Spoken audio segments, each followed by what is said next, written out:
ದಾವಣಗೆರೆ ದಕ್ಷಿಣ ಉಪಚುನಾವಣೆಯ ನಾಮಪತ್ರಿಕೆಯನ್ನು ವಾಪಸ್ ತಗೊಳ್ಳುವಂಥ ಸಮಯ 26ನೇ ತಾರೀಕು 3 ಗಂಟೆಗಿತ್ತು. ಅದರ ಪ್ರಕಾರ ಟೈಮ್ ಮುಗಿದಿದೆ. ನಾವೆಲ್ಲರೂ ಕೂಡ ಸೇರ್ಕೊಂಡದಕ್ಕೆ ಒಂದು ಕಾರಣನ ಹೇಳಲಿಕ್ಕೆ ಇಷ್ಟಪಡ್ತೀನಿ. ಏನು ಸಾದಿಕ್ ಪೈಲ್ವಾನ್ ಅಂತ ಒಬ್ಬರು ಅಲ್ಪಸಂಖ್ಯಾತರ ವತಿಯಿಂದ ಕಾಂಗ್ರೆಸ್ಸಿನ ಬಂಡಾಯ ಅಭ್ಯರ್ಥಿಯಾಗಿ ನಾಮಪತ್ರಿಕೆ ಸಲ್ಲಿಕೆ ಮಾಡಿದ್ರು.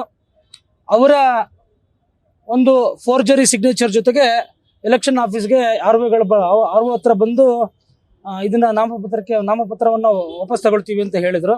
ಆದರೆ ಈ ಆರ್ ಒ ಆಫೀಸರ್ ಕೂಡ ಕ್ಲಿಯರ್ ಆಗಿ ಹೇಳಿದ್ದಾರೆ ಆ ಥರ ಆಗಲ್ಲ ಅನ್ನೋ ಕಾರಣಕ್ಕೆ ಅಭ್ಯರ್ಥಿ ಬರಬೇಕು ಅನ್ನೋ ಒಂದು ವಿಷಯವನ್ನು ಮುಟ್ಟಿಸಿದ್ದಾರೆ. ಆ ಕಾರಣಕ್ಕೆ ಅವ್ರಿಗೆ ಧನ್ಯವಾದಗಳನ್ನ ಹೇಳ್ತೀನಿ. ಅದು ಕೂಡ ಸೈನ್ ಅನ್ನ ಇವರೇ ಮಾಡಿದ್ದಾರೆ. ಚುನಾವಣೆ ರೀತಿ ಹೆಂಗಿದೆ ಅಂದ್ರೆ ಪ್ರಜಾಪ್ರಭುತ್ವದ ವಿರುದ್ಧವಾಗಿರೋಂಥ ಒಂದು ವ್ಯವಸ್ಥೆ ಇದೆ. ಇವತ್ತು ಜನಗಳಿಂದ ಅಂದ್ರೆ ಪಕ್ಷದಿಂದ ಟಿಕೆಟ್ ಡಿಸೈಡ್ ಆಗ್ಬೇಕಾಗಿದ್ದನ್ನ ಹರಾಜಲ್ಲಿ ತಗೊಂಡ್ಬಂದು ಒಂದು ಟಿಕೆಟ್ ಅನ್ನು ಘೋಷಣೆ ಮಾಡಿಸ್ಕೊಂಡ್ರು. ಇನ್ನೊಂದು ಅಲ್ಪಸಂಖ್ಯಾತರಿಗೆ ಮಹಾನ್ ಪುರುಷರಾದಂಥ ಏನು ಶಿವಶಂಕರಪ್ಪ ಅವರು ಕೊಟ್ಟ ಮಾತನ್ನ ಇವರು ಉಳಿಸ್ಕೊಳ್ಳೋದನೆ ಅವ್ರಿಗೂ ಕೂಡ ಅವ್ರ ಮಹತ್ವಕ್ಕೂ ಬೇಜಾರಾಗುವಂತ ಕೆಲಸ ಮಾಡಿದ್ರು. ಅಲ್ಪಸಂಖ್ಯಾತರಿಗೂ ಅನ್ಯಾಯ ಮಾಡಿದ್ರು. ಇನ್ನು 30 ವರ್ಷ ಮತ್ತೆ ಇವರೇ ಅಲ್ಲಿಯ ಶಾಸಕರಾಗಿರೋದಾದ್ರೆ ಇವರಿಗೆ ಮಾತು ಕೊಟ್ಟಂತ ಅಲ್ಪಸಂಖ್ಯಾತರು ಎಲ್ಲಿಗೆ ಹೋಗ್ಬೇಕು?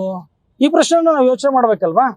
ಹಾಗಾಗಿ ಫೋರ್ಜರಿ ಖಂಡಿತವಾಗಿ ಆಗಿದೆ, ಅದನ್ನ ತಿರಸ್ಕೃತ ಕೂಡ ಮಾಡಿದ್ದಾರೆ. ಇದ್ರ ಬಗ್ಗೆ ಎಲೆಕ್ಷನ್ ಕಮಿಷನ್ ತೀವ್ರವಾಗಿ ಅದನ್ನ ವಿಚಾರಣೆ ಮಾಡ್ಬೇಕಂತ ಕೇಳ್ಕೊಳ್ತೀನಿ. ಇದ್ರ ಮೇಲೆ ಕಾಂಗ್ರೆಸ್ಸಿನ ಪಕ್ಷದ ಕೆಲ ಮುಖಂಡರು ಅದನ್ನ ಆರ್ ಒ ಆಫೀಸಿಗೆ ತಗೊಂಡ್ರಿಗೆ ಸುದ್ದಿ ನಮಗೂ ಗೊತ್ತಿದೆ, ವಕೀಲರ ಜೊತೆ ಬಂದಿದೆ. ಅದನ್ನ ಹೆಸರು ನಮ್ಗೆ ಸರಿಯಾಗಿ ಗೊತ್ತಿಲ್ಲ. ಅದ್ರ ಬಗ್ಗೆ ವಕೀಲರು ಅಲ್ಲೇ ಇದ್ರು ನಮ್ಮವರು. ನಾನು 2:45ಕ್ಕೆ 2:45 ಇಲ್ಲಿ ಎಂಟ್ರಿ ಆದೆ. ಇಲ್ಲಿ ಪೊಲೀಸ್ ನನಗೆ ಒಳ ಬಿಡ್ಲಿಲ್ಲ. ಇಲ್ಲ ನೀವು ಏಜೆಂಟ್ ಅಲ್ಲ, ಕ್ಯಾಂಡಿಡೇಟ್ ಅಲ್ಲ ಅಂತೆಲ್ಲ ಹೇಳಿದ್ರು. ನಾನು ಪದೇ ನಿನ್ನೆ ಸಮೇತನೂ ನಾನು ಪತ್ರಿಕಾಗೋಷ್ಠಿ ಮಾಡಿ ಹೇಳಿದ್ದು, ಚುನಾವಣಾಧಿಕಾರಿಗಳು ಎಚ್ಚೆತ್ಕೊಬೇಕು, ಯಾರ್ದೋ ವಿಚಾರಕ್ಕೆ ನೀವು ಬಲಿಪಶು ಆಗ್ಬೇಡ್ರಿ ಅಂತೇಳಿ. ಇವತ್ತು ಅದನ್ನೇ ಮಾಡಿದ್ರು ಅವರು. ನಾಗರಾಜ್ ಅವ್ರು ಬಂದ ತಕ್ಷಣ ಪೊಲೀಸರಿಗೆಲ್ಲ ತಡೆ ಮಾಡಿ ಒಳಗೆ ಹೋದ್ರು ಅಂತ ನಾನು ಕೂಡ ಒಳಗೆ ಹೋದೆ. ಅಲ್ಲಿ ಒಂದು ಡ್ರಾಮಾ ತರ ನಡೀತು. ಏನಂದ್ರೆ 2:50ರಿಂದ 3 ಗಂಟೆ ತನಕನೂ ಅವ್ರು ಯಾರಿಗೋ ಫೋನ್ ಮಾಡೋದು, ಇನ್ನು 5 ನಿಮಿಷ ಇದೆ, 3 ನಿಮಿಷ ಇದೆ, 2 ನಿಮಿಷ ಇದೆ ಅಂತ ಹೇಳೋದು. ಕೊನೆಗೆ ಒಬ್ಬ ಯಾವ್ದೋ ವ್ಯಕ್ತಿ ಕರ್ಕೊಂಡು ಬಂದು ಒಳಗೆ ಹೋದ್ರು. ನಾನು ವಿರೋಧ ಮಾಡಿದೆ. ಸರ್ ಇವ್ರು ಯಾಕೆ ಕಳಿಸ್ತೀರಿ ಒಳಗೆ ನೀವು ಆರ್ ಒ ಆಫೀಸಿಗೆ? ಇವ್ರೇನೋ ವಿಡ್ರಾ ಮಾಡ್ಕೊಂತಾರ, ಇವ್ರೇನು ಕ್ಯಾಂಡಿಡೇಟಾ ಏಜೆಂಟಾ ಅಂತೇಳಿ. ಆದ್ರೂ ಕೂಡ ಆರ್ ಒ ಆಫೀಸ್ ಒಳಗೆ 10 ನಿಮಿಷ ಕುತ್ಕೊಂಡ್ರು. ಅಲ್ಲಿ ಒಂದು ಸ್ವಲ್ಪ ಗಲಾಟೆನೂ ಆಯ್ತು. ಅಬ್ಸರ್ವರ್ ಕೂಡ ಎದ್ದು ಹೊರ ಬಂದ್ರು. ಆನಂತರ ನಾವು ಒಳಗೆ ಹೋದ್ವಿ. ಏನಾಗಿದೆ ಅಂದ್ರೆ ಖಾಲಿ ಫಾರಮ್ಗೆ, ಇದು ಫಸ್ಟ್ ಕ್ಲಿಯರ್ ಆಗಿ ತಿಳ್ಕೊಳ್ರಿ, ಖಾಲಿ ಫಾರಂ ಅಥರೈಸೇಷನ್ ಖಾಲಿ ಫಾರಮ್ಗೆ ಒಂದು ಸಿಗ್ನೇಚರ್ ಮಾಡ್ಕೊಂಡು ಹೋಗಿದ್ದಾರೆ. ಅದನ್ನ ಫುಲ್ಫಿಲ್ ಮಾಡಿಲ್ಲ ಇವರು ಬುದ್ಧಿವಂತರು. ಅದನ್ನೇನ್ ಮಾಡಿದ್ದಾರೆ, ಬರೇ ಫುಲ್ ಖಾಲಿ ಫಾರಮ್ ಸಿಗ್ನೇಚರ್ ಮಾಡಿದ್ದಾರೆ. ಅದು ಮಿಸ್ ಮ್ಯಾಚ್ ಆಗಿದೆ.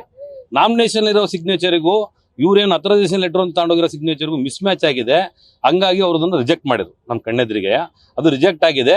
ಇದು ಸ್ಪಷ್ಟವಾಗಿ ಕಾಣುತ್ತೆ ಕಾಂಗ್ರೆಸ್ನವರು ಎಲ್ಲ ಒಂದ್ ಕಡೆ ಅಲ್ಪಸಂಖ್ಯಾತರುಗಳು ಚುನಾವಣೆ ನಿಂತರೆ ನಮಗೆ ಭಯ ಇದೆ ಅನ್ನೋ ಕಾರಣಕ್ಕೋಸ್ಕರ ಈ ರೀತಿಯ ಏನೋ ಒಂಥರ ಕುತಂತ್ರ ಮಾಡಿ ಅವರು ಇವತ್ತು ಸಾದಿಕ್ ಅವ್ರು ಇಲ್ಲ, ಕ್ಯಾಂಡಿಡೇಟ್ ಅವ್ರು ಇಲ್ಲ ಅನ್ನೋ ಕಾರಣಕ್ಕೆ ಏನೋ ಒಂದು ಮಾಡಕ್ ಹೋಗಿದ್ರು. ಸದ್ಯಕ್ಕೆ ಅದು ಆಗಿಲ್ಲ. ನಾನು ಹೃತ್ಪೂರ್ವಕವಾಗಿ ನಮ್ಮ ಯಾರು ಚುನಾವಣಾಧಿಕಾರಿಗಳೇ ಈ ವಿಷಯದಲ್ಲಿ ಅಭಿನಂದನೆ ಸಲ್ಲಿಸ್ತೇನೆ.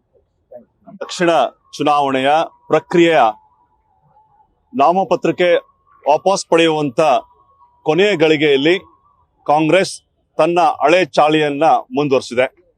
ಅಕ್ರಮದಿಂದ, ದೌರ್ಜನ್ಯದಿಂದ ಇಡೀ ವ್ಯವಸ್ಥೆಯನ್ನ ತನ್ನ ಕಪಿಮುಷ್ಟಿಯಲ್ಲಿ ಹಿಡಿದು ಚುನಾವಣೆಯನ್ನ ಏನ್ ಗೆಲ್ತಾ ಬಂದಿದೆ, ಅದೇ ತಂತ್ರಗಾರಿಕೆಯನ್ನ ಇವತ್ತು ಸಹ ಮುಂದುವರೆದಿದೆ. ಅದಕ್ಕೆ ಜ್ವಲಂತ ಉದಾಹರಣೆ ಸಿಸಿ ಕ್ಯಾಮೆರಾ ರೆಕಾರ್ಡ್ ಆಗಿದೆ.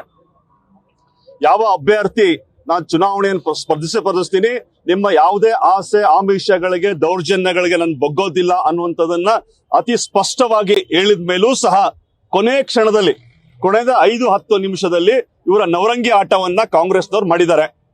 ಯಾವುದೋ ಒಬ್ಬ ವ್ಯಕ್ತಿಯನ್ನ ಕರ್ಕೊಂಡ್ಬಂದು ಅವರ ಸಂಬಂಧಿ ಅಂತ ಹೇಳಿ ಫೋರ್ಜರಿ ಸೈನ್ ಅನ್ನ ಮಾಡಿ ಆ ಇಡೀ ಸಮುದಾಯಕ್ಕೆ ಕಪ್ಪು ಮಸಿ ಬಳಿಯುವಂತ ಕೆಲಸವನ್ನ ಕಾಂಗ್ರೆಸ್ ಮಾಡಿದೆ.